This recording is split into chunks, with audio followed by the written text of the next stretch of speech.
Good morning, everyone. It's Sunday, September 29th, and it's time to go on the record. She broke through as a video game developer, fought to stop cyber harassment. Can Brianna Wu win in the game of politics? Her campaign to unseat Congressman Stephen Lynch. The president must be held accountable. No one is above the law. It's the worst witch hunt in political history. The impeachment inquiry. High drama, high stakes. Who to believe? The governor in the vaping industry. Does a 4-month ban go too far? We'll try to clear the air. Let's go on the record. From WCVB Channel 5, the inside word from Washington to Beacon Hill. Today's newsmakers are going on the record. Welcome to OTR on this, drumroll please, sadly, last Sunday in September already. I'm Ed Harding, along with News Center 5's political reporter Janet Wu. Thank you for joining us this morning. And our guest this morning is Brianna Wu, who is challenging Representative Stephen Lynch for his 8th District House seat in the 2020 election. She's a Democrat, and this is her second campaign for that seat. She's a video game developer and a computer programmer, the co-founder of Giant Space Cat, an independent video game studio. She's also a cybersecurity expert, a podcaster, and has written op-ed pieces for the New York Times, the Washington Post, and the Boston Globe. Great to have you with us, Brianna. So glad to be here. Thank Great you. to have you. So, like Ayanna Pressley, you Yes. ran 2 years ago. You ran against a longtime incumbent, but you didn't win. Yep. What went wrong, and how do you think things will be different this time around? So I think, like a lot of women, we're in the Trump era. And we're asking ourselves, what can we do? How can we fix this? Unlike Ayanna, I had not run for office before. So my mission in running in 2018 was to get all my mistakes out of the way, to learn how to be a politician. It probably took you more than 2 years to become a good journalist. Slightly more, yeah. Yeah, it takes a while to figure out how to really play the political game. And what were some of those mistakes, do you think?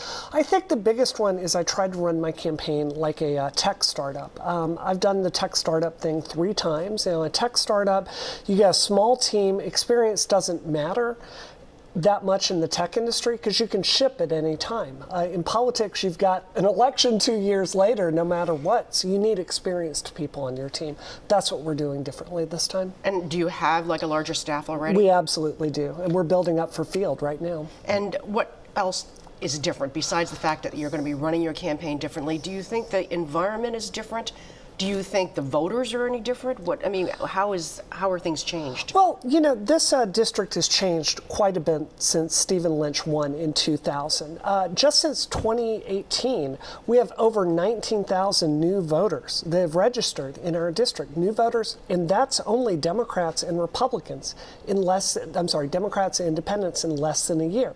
Those are all new voters for this time. I don't think they're registering to vote to go for the status quo. I think they want change, and I think they'll vote for me. Is it fair? Well, you have branded yourself as a firm progressive. Is that a fair label? Absolutely. Okay, but the 8th Congressional District is traditionally one of the 2 most politically conservative districts in Massachusetts. If the newer residents don't vote, and many of them are not registered, how do you succeed? Well, I don't know if that's true. The truth is Stephen Lynch does not spend much time going to districts like Brockton. He doesn't spend much time in Bridgewater.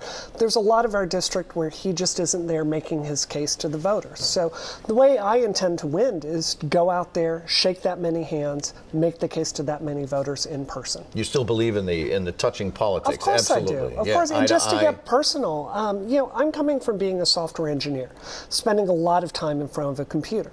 And it has been an amazing journey going out, meeting voters one-on-one, talking to people. It's such a different conversation in real life versus Facebook or Twitter. The incumbent Steve Lynch was one of the state's last members of Congress to call for impeachment. Yep. He stuck with Nancy Pelosi, the Speaker of the House, until the very end. Was this politically smart to do that? Well, I think it's a pattern with Stephen Lynch. It's not a coincidence that 3 weeks ago, you can see a video clip of him at a Braintree town hall literally yelling at his constituents that he will not impeach. He thinks it's a bad political move. This is the pattern with him. He doesn't stand up for what he believes. He stands up for what the best political answer is. I think that's why the American people are tired of politics as usual, where it's about the politician versus the people you're representing. So I think it's part of a bigger But pattern. don't you? Let me offer just a little pushback. Please. Wouldn't you think, for example, people are entitled to change their minds if the circumstances change, right? Sure. So if something that happened 3 weeks ago got altered by the facts that happened 2 weeks ago, Yeah. Or then even a week ago. or even a week ago, Right. then it's reasonable to suggest that it might change. I think the case for impeaching Trump has been there for a long time. I don't think anything fundamentally has changed in the last week. I think it's an easier case to make to the public. But the truth is, this is a pattern with women's rights, with gay rights, with all kinds of issues. Like Stephen Lynch is not on board until the 11th hour. Is there any other issue besides politics that you believe makes you a different candidate? So when I'm out in District 8, the number one issue I hear about is health care. Healthcare. And Stephen Lynch, he didn't even vote for Obamacare. He was one of the few Democrats that would not even vote for Obamacare, But he much says he less supports Medicare it, and he for all. does say says now that he would want just improvements on that as opposed to Medicare for all. It's just talk from him. He'll say what he has to say. Look at where he stands when the votes are needed, when the consensus is needing to be built. The issue with Stephen Lynch is he is not willing to put political capital on the line for what the people of Massachusetts need. So do you think Medicare for all is the answer? I mean, a one-system way of providing health care for all of the United States? I am on record as supporting Medicare for all. It's a way to get to universal health care that makes sense to me, because my goal is there are over 26 million people in the United States that are not covered. Also, the economic argument is there for Medicare for all. It seems like it will address this massive cost increase that we have. It costs your family and my family over $20,000 every single year in healthcare costs. Someone has to pay that. I think Medicare for all will bring that cost But down. there Well, are. the- I'm sorry. I was just going to say that it's probably one of the biggest issues facing Democrats. Of course. Is their support or refusal to support Medicare for all? No, I mean, and Congressman Lynch wants to have the access to affordable health care for all, but doesn't support the one system. He says that, but where was his vote when we needed Obamacare? He's not going to put political capital on the line to get this done for the people of Massachusetts. One thing that is sort of key to all of this is that a great deal of the eighth voters that actually vote, are union members. Absolutely. And most of them are opposed to Medicare for all because they are very happy with the health care that they have through their unions or what has been negotiated through their unions.